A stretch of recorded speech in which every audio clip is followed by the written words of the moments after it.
জি বাংলার রান্নাঘর।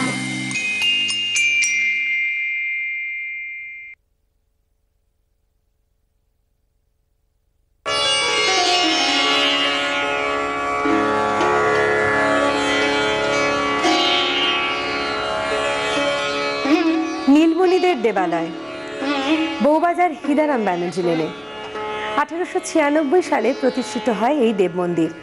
এখানে রয়েছেন শ্রী শ্রী জগন্নাথ, নারায়ণ, গৌনিতাই, এছাড়াও রয়েছেন অষ্টধাতুর তৈরি শ্রী শ্রী দুর্গা।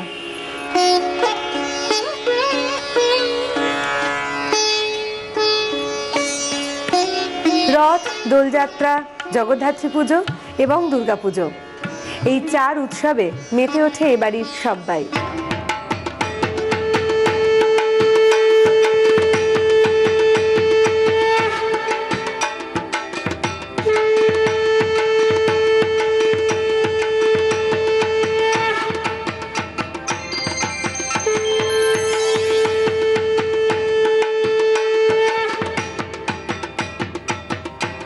দুর্গাপুজো বলতেই মনে পড়লো, এবছর এবাড়ির পুজো 117 পা রেখেছে। পায়ে পায়ে আমরা পৌঁছে গেছিলাম পুজোর দিন, বহুদিনের এই প্রাচীন পুজোর প্রাঙ্গণে।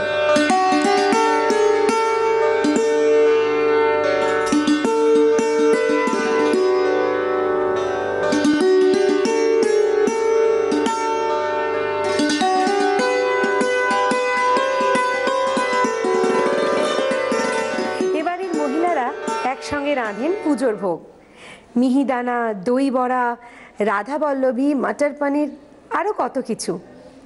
তারাই একসঙ্গে আজকে রাঁধবেন পুজোর ভোগ। তবে আজ আমাদের জন্য রাধা বল্লভী আর মটর পনির।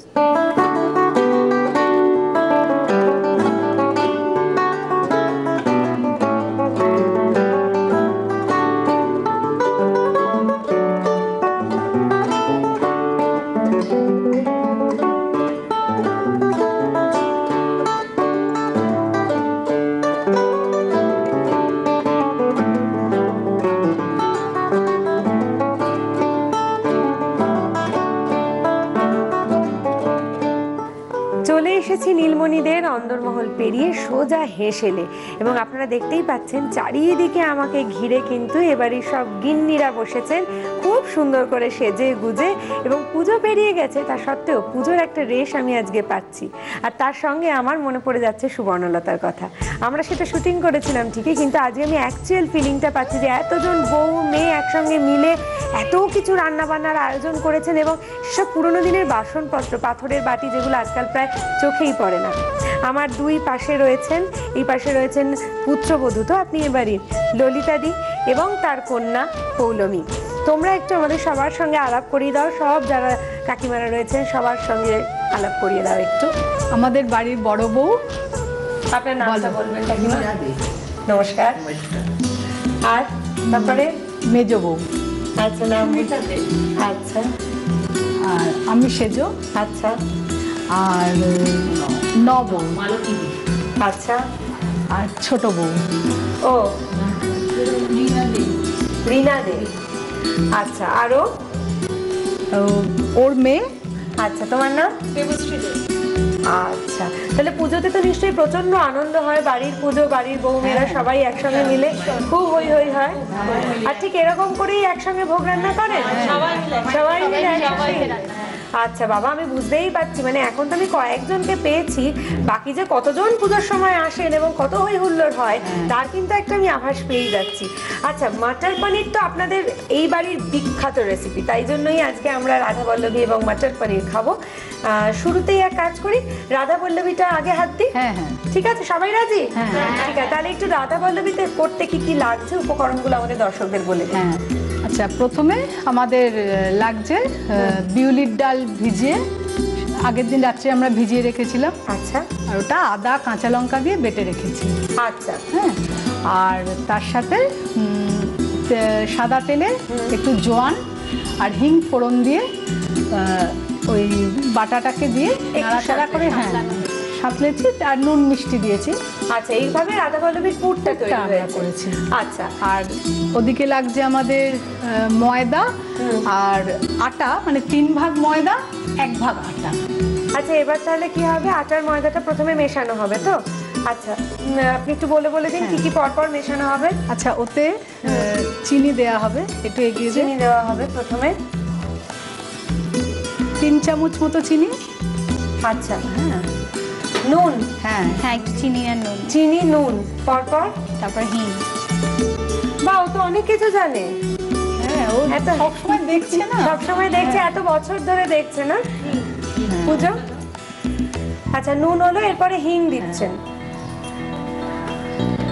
হিং, এরপরে হ্যাঁ একটু ঘিয়ের ময়ন।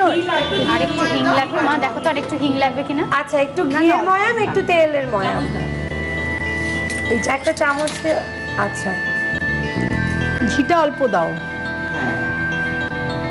আচ্ছা, এরপরে তেলের ময়ন, এরপরে তেল।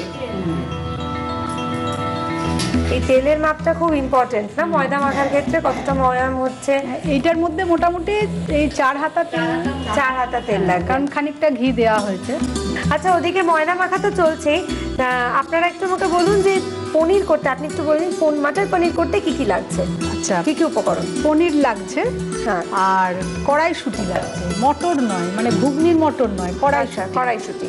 আচ্ছা, আর তার সাথে লাগছে আমরা একটু আলু দিই, আচ্ছা, টমেটো, আর এখন একটু ক্যাপসিকাম আমরা দিই। আচ্ছা, এখন সেটা আগেকার দিনে তো ক্যাপসিকাম কোথায়, এগুলো সব কুচোনো হবে তো? হ্যাঁ। তাহলে মোটুমো করে কুচিয়ে তাহলে কুচোনোর প্রসেসটা স্টার্ট হোক। কুচোনোর প্রসেস কি ছোটদের ঘাড়ে তো? নিশ্চয়ই। তাহলে ওইটা শুরু হয়ে যাক। আচ্ছা, এছাড়া আর কি লাগছে? আচ্ছা, আগে কিন্তু আমাদের পনিরে হতো না, এটা ছানাতে হতো। আচ্ছা। ছানা তখন সে জাঁক দিয়ে কাপড়ের মধ্যে মুড়ে, আচ্ছা, জাঁক দিয়ে আচ্ছা। তার জল বের করে তারপর সেটাকে চৌকো চৌকো করে কেটে ভেজে সেভাবে করা হতো। আচ্ছা, এখন সেটা আমরা ওই ফুল ক্রিম পনিরটাই ব্যবহার করছি। আচ্ছা, আর কি কি লাগছে? আর লাগছে আদা বাটা তো লাগছেই, তারপরে গরম মশলা গুঁড়ো, জিরে মানে গুঁড়ো, শুকনো খোলা একটু ভেজে নিয়ে গরম মশলা। আচ্ছা, আচ্ছা, আর কাজু বাদাম আর চারমগজ আর অল্প একটু চিনে বাদাম একসাথে বাটা আছে। আচ্ছা, পোস্ত নেই না, আচ্ছা, কাজু বাদাম, চিনে বাদাম আর চারমগজ একসঙ্গে বাটা রয়েছে। আর নুন মিষ্টি তো ডেফিনেটলি আছে, লাগছে। লঙ্কা গুঁড়ো আছে, আর তেজপাতা কি ফোড়নের জন্য? হ্যাঁ, তেজপাতা ফোড়নের জন্য। আর আমরা সাদা তেলে রান্নাটা করব, কিন্তু যেহেতু পুজোর ভোগ তার মধ্যে আমরা খানিকটা ঘিও দেবেন। আর বোধহয় একটু ফ্রেশ ক্রিম, টক দই, ফ্রেশ ক্রিম, টক দই লাগবে। এইদিকে সমস্ত সবজি কাটাকুটি চলছে, ওদিকে ময়দা মাখা চলছে, একেবারে জোর কদমে সবাই মন দিয়ে কাজ শুরু করে যাচ্ছে। এখান থেকে ইনস্ট্রাকশনে চলছে, এটা ঠিক কর, ওটা ঠিক কর। চারিদিকে একটা সরগরম পরিবেশ, সবাই নিজের নিজের কাজে ব্যস্ত, কেউ বিশেষ কথা বলছে না, মন দিয়ে একদম এক মনে কাজ করে চলেছে। আর নিজেরা নিজেদের মধ্যে ইনস্ট্রাকশন দেওয়া দেওয়ি করছে, এই তুমি ওটা করো, ওই তুমি এটা করো। ফিরে এলাম ব্রেকের পর, নিউট্রেলা প্রেজেন্টস রান্নাঘরে, পাওয়ার্ড বাই এক্সো। আর আপনারা দেখতে পাচ্ছেন ওইদিকে চলছে লেচি করার কাজ, ময়দার লেচি করা হচ্ছে। একসঙ্গে দুজনে হাত লাগিয়ে পুর ভরছেন, অনেকগুলো রাধা পল্লবীর ব্যাপার, তাই পুর ভরা চলছে। আর এখানে চলছে রাধা পল্লবীর বেলার কাজ, লাস্ট ক্যাপসিকাম কাটা চলছে, আলু কাটা হয়ে গেছে, টমেটো কুচোনো হয়ে গেছে, পনির কাটাও হয়ে গেছে, পনিরে তো পুরো কাটা হয়ে গেছে। এবার রান্না, তবে ওদিকে একটু বেলাবেলির কাজ চলছে। আমি তো তখন আরেকটু গল্প সেরে নিই। অষ্টমীর সকালে একটা বিশেষ রিচুয়াল হয় ধুনো পোড়ানো, সেটা কি, সেটার স্পেশালিটিটা কি? স্পেশালিটি হচ্ছে এই বাড়ির মানে বিবাহিতা মহিলারা, আচ্ছা, তারা তাদের পরিবারের সকলের মঙ্গল কামনার জন্য সারাদিন উপোস থেকে, নির্জলা উপোস থেকে অষ্টমী পুজোর পরে আচ্ছা, ওই মাথায় মালসা আর হাতে সরা নিয়ে তার মধ্যে ধুনো দিয়ে, সেটা ওই জ্বলন্ত ওই সরা মালসা ওগুলো ওনারা ধরে থাকেন, সেটা আমরা করি। আর ধুনো জিনিস তো হয় তো? হ্যাঁ, অষ্টমীর দিনই হয়, সবাই পার্টিসিপেট করে, ছোট বড় সবাই তো। সব পুজোর মানে পুজোর অনুষ্ঠান শেষ হয়ে যাবার পরে আমরা সেই ধুনুচি নাচের ঝলক একটু দেখবো। আর তার সঙ্গে সঙ্গে পুরো রাধা পল্লবীর যে কটা লেচি রয়েছে সেগুলো বেলা হয়ে যাবে। ভাজার জন্য যা যা সরঞ্জাম দরকার। তেল গরম হয়ে গেছে মোটামুটি। এবার রাধা পল্লবী একটার পর একটা আমরা ছাড়তে থাকবো।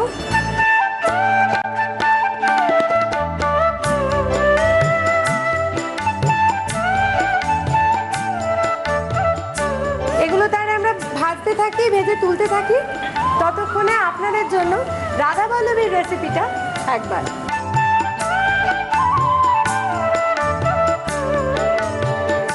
রাধাবল্লভী বানানোর জন্য প্রথমে 3 ভাগ ময়দা আর 1 ভাগ আটার মধ্যে চিনি, নুন, হিং, ঘি আর সাদা তেল দিয়ে ভালোভাবে মিক্স করে ওটার মধ্যে রেডি করে একসঙ্গে বেটে রাখা বিউলির ডাল, আদা, মৌরি, কাঁচা লঙ্কা, তার মধ্যে জোয়ান, হিং, নুন, চিনি আর গরম মশলা দিয়ে মিক্স পুরটাকে ভরে ওটাকে লুচির শেপে বেলে সাদা তেলে ফ্রাই করলেই রাধাবল্লভী রেডি।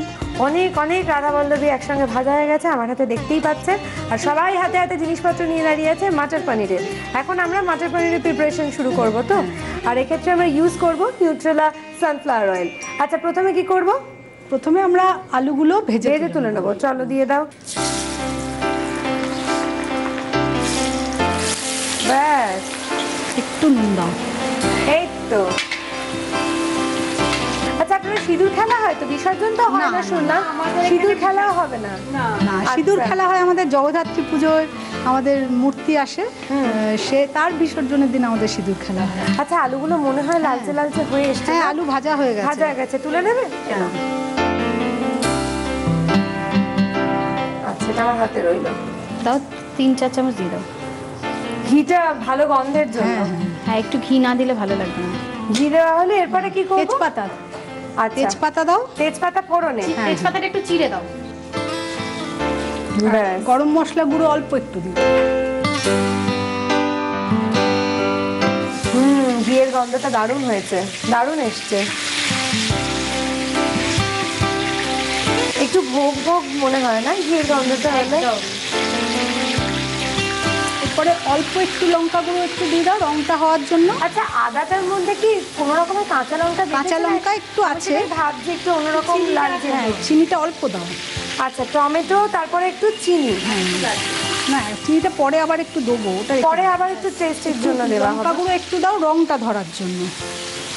আর একটু দাও। আচ্ছা, বাহ, কি সুন্দর লাল রং এসছে। এবার কি দিলেন? আদা, কাঁচা লঙ্কা বাটাটা। আদা বাটা, কাঁচা লঙ্কা দিয়ে দাও, দিয়ে দাও, সবটা দিয়ে দাও। পুরোটা? পুরোটা। না, নইলে হবে না। পনির আছে, আলু আছে, দিয়ে দাও সবটা। এক্সিলেন্ট গন্ধ হয়েছে। এরপরে কি দেওয়া হবে? এরপরে কড়াইশুঁটিগুলো দিয়ে দাও। আচ্ছা, এরপরে তাহলে কড়াইশুঁটিগুলো দেওয়া হবে। এরপরে কোন মশলা? এবার ওই কাজু বাটা, কাজু, পোস্ত, চারমগজ, অল্প একটু চিনেবাদাম ওর সাথে দেওয়া আছে। দেওয়া আছে। পুরোটা দিয়ে দাও, 1 চামচ করে না, পুরো। ক্যাপসিকামটা দেওয়া হলো, ভীষণ কালারফুল হবে ব্যাপারটা। হ্যাঁ, তাহলে পনির আর আলুটা দেওয়া বাকি রইল। একদম মশলা কষা হয়েই গেছে। এরপরে কি দেবো? আলু আর পনির।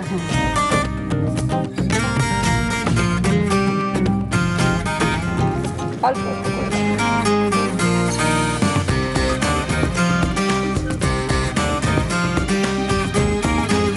এবার পুরোটা ভালো করে মেশানো, এই হলো কাজ।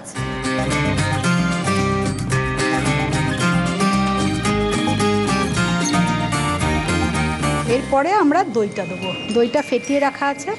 আচ্ছা আচ্ছা, দইয়ের সাথে আমরা একটু অল্প আটা মেশাই, যাতে ওটা দইটা মানে জল কেটে না যায়।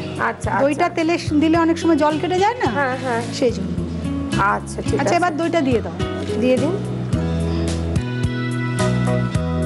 একদম পুরোটা কাচিয়ে। দই দেওয়া হয়ে গেল। জল কি দিতে হবে তাহলে এইটার মধ্যে দিয়ে? হ্যাঁ, এটার মধ্যে একটুখানি জল দিয়ে, সামান্য।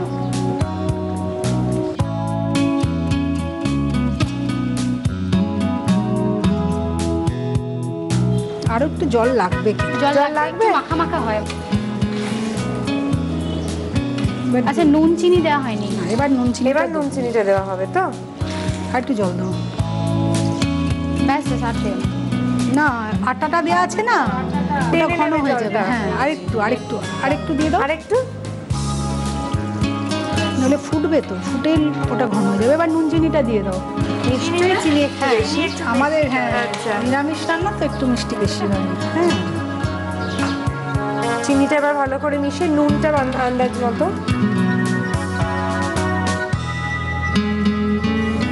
এক চামচ।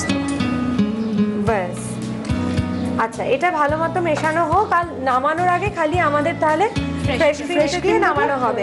আর একটু ঘি দেবো, ঘি গরম মশলা, এই কয়েকটা দিলে তাহলে আমাদের রান্নাটা কমপ্লিট হয়ে যাবে। রাধা বল্লভীর রেসিপিটা আপনাদের দেখিয়ে দিয়েছি, মটর পনিরের রেসিপিটা স্পেশালি আপনাদের জন্য আরেকবার।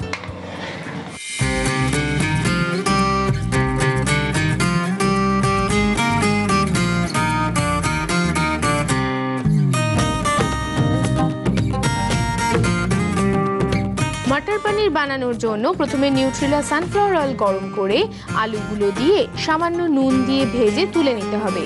এবার ওই তেলে একটু ঘি দিয়ে তার মধ্যে তেজপাতা, শুকনো খোলায় ভেজে গুঁড়ো করা গরম মশলা ফোড়ন দিয়ে তার মধ্যে একে একে টমেটো কুচি, চিনি, শুকনো লঙ্কার গুঁড়ো, কাঁচা লঙ্কা দিয়ে বেটে রাখা আদা, কড়াইশুঁটি, একসঙ্গে বেটে রাখা কাজু বাদাম, পোস্ত আর চার মগজ, টুকরো করে রাখা ক্যাপসিকাম, ভেজে রাখা আলু, পনির, আটা মিশিয়ে ফেটানো টক দই, পরিমাণ মতো জল, আন্দাজ মতো চিনি, স্বাদ মতো নুন দিয়ে ভালোভাবে নাড়াচাড়া করে নামানোর আগে ফ্রেশ ক্রিম, ঘি আর গরম মশলা গুঁড়ো ছড়িয়ে সার্ভ করুন গরম গরম মটর পনির। চুলের জন্য স্বাস্থ্যকর গাজর। গাজরে আছে প্রচুর পরিমাণে ভিটামিন এ, যা চোখের জন্য আর মাথার স্ক্যাল্পের জন্য ভালো।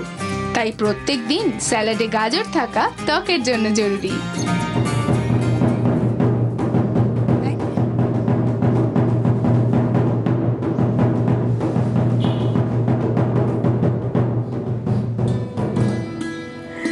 সত্যি এমন একটা পরিবেশে রয়েছি যে মনেই হচ্ছে না পুজো চলে গেছে। এরকম একটা ঠাকুর দালান, হাতে এই দুর্গাপুজোয় যে ভোগ হয় রাধা বল্লভী এবং মটর পনির, সেই ভোগ আজ আমার খাবার সুযোগ হয়েছে। এবারই সকল মহিলা সদস্যরা আমাদের জন্য অত্যন্ত যত্ন করে রেঁধেছেন রাধা বল্লভী এবং মটর পনির, এবং আমাদের সামনে এবারই সকল পুরুষ সদস্যরা খুদে একজন সবাই বসে গেছেন সার বেঁধে খেতে। সেই প্রথাগত রীতি অনুযায়ী অনুষ্ঠানের দিনে যেরকমটা বাড়িতে হয়ে থাকে, সার বেঁধে কলা পাতায় খাওয়া। তাহলে পরিবেশনটা শুরু হোক।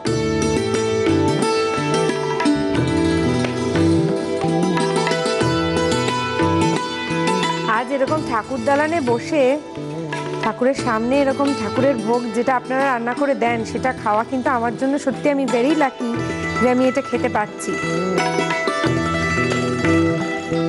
আমার কিন্তু একটা ব্যাপার এবারে মেয়েদের সবার খুব ভালো লেগেছে, সবার নাকে বড় বড় নথ।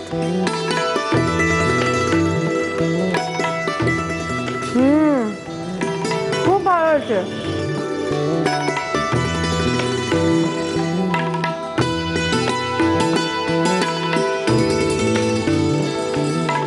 মায়ের ভোগ, যে ভোগ রান্না কেউ দেখতে পায় না, সেই ভোগ আজকে নীলমণিদের বংশধরেরা, তাদের বাড়ির গৃহিণীরা স্পেশালি আমাদের জন্য রেঁধে খাওয়ালেন। আমাদের পরম সৌভাগ্য। তাই তাদের জন্য, পুরো পরিবারের জন্য রয়েছে কিছু স্পেশাল গিফট আমাদের পুরো ইউনিটের তরফ থেকে। রয়েছে দাগের জম মার্বো কেয়ারের তরফ থেকে একটি গিফট হ্যাম্পার, রয়েছে কেকসের তরফ থেকে একটি সুন্দর কেক, মিত্র কাফের পক্ষ থেকে একটি গিফট কুপন, ঢাকেশ্বরী কৃষ্ণনগর নদিয়ার পক্ষ থেকে একটি সুন্দর শাড়ি, জি বাংলার পক্ষ থেকে কাপ সেট। আচ্ছা, সবাই তো খেয়ে নিল, আমিও খেয়ে নিলাম, তোমরা সবাই খাবে না? খাবো খাবো, তোমরা খেয়ে নাও, তোমরা সবাই খেয়ে নিলে এমনিতেও তাই হয় না? তাই মানে বাবা, কাকা, ভাই, ছেলেরা সবাই আগে, সবার আগে খায়, তারপরে আমার মা, মেয়েরা সবাই করে। সেই প্রাচীন প্রথা, সত্যি তাই। ঘরে ঘরে এটাই দেখে এসেছি ছোটবেলা থেকে যে আগে বাবা, জ্যাঠা, কাকারা সবাই খেতে বসলো, তারপরে মা, কাকিমা সবাই খেতে বসবেন একসঙ্গে। আগে তাদের পরিবেশন করা কাজ, তারপরে তাদের খাওয়া দাওয়া।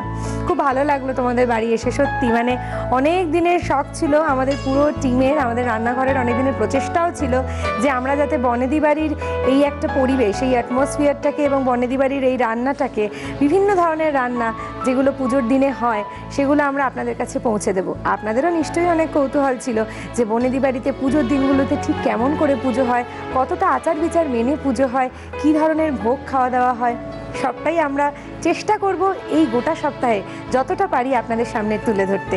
আপনাদের নিশ্চয়ই ভালো লাগবে, এটাই আমাদের আশা। আপনারা সবাই ভালো থাকবেন, সুস্থ থাকবেন, আনন্দে থাকবেন, আর চোখ রাখবেন অবশ্যই জি বাংলা রান্নাঘরের পর্দায়। জি বাংলা রান্নাঘর।